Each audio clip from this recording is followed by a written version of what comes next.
হচ্ছে what is doctrine of election. Doctrine of election হচ্ছে একটা মতবাদ বা একটা ধারণা বা একটা কনসেপ্ট যেটা ট্রান্সফার অফ প্রপার্টি অ্যাক্টের সেকশন 35 এর আন্ডারে আলোচনা হয়েছে বা আলোচনা করা হয়েছে। সেকশন 35 অনুযায়ী যখন কোনো ব্যক্তি একটা প্রপার্টিকে ট্রান্সফার করার ঘোষণা করে এবং সে যে প্রপার্টিটাকে ট্রান্সফার করার ঘোষণা করছে সেই প্রপার্টিটা তার নিজের নয়, এবং অ্যাট দ্য সেম টাইম সে তার ওই ঘোষণাপত্রে ওই সম্পত্তির বা ওই প্রপার্টির যে অ্যাকচুয়াল মালিক বা ওনার তাকে কিন্তু কিছু বেনিফিট দেওয়ার কথা বলছে বা বেনিফিট দিচ্ছে, তখন সেই মালিকের হাতে দুটো অপশান থাকে। সে আইদার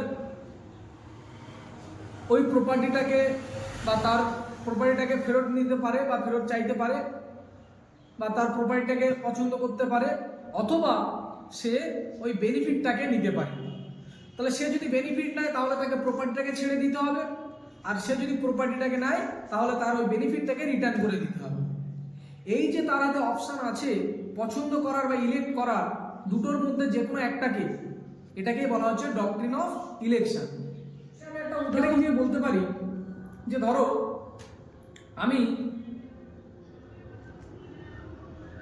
এক্স এর বাড়িটাকে ওয়াই কে ট্রান্সফার করার ঘোষণা করলাম। ট্রান্সফার করছি না, ট্রান্সফার করার ঘোষণা করছি,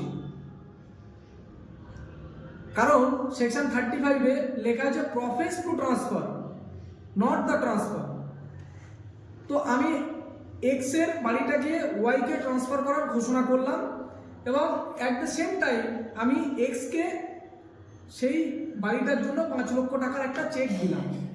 তাহলে এখন এক্স এর হাতে অপশান আছে আইদার ওই 5 লক্ষ টাকার চেকটা ব্যাংকে গিয়ে ভাঙিয়ে নেওয়ার এবং বাড়িটা ওয়াইকে দিয়ে দেওয়ার, অথবা সে কি করতে পারে 5 লক্ষ টাকার চেকটা আমাকে ফেরত দিয়ে দিতে পারে এবং তার নিজের বাড়িটা নিজের কাছে রাখতে পারে।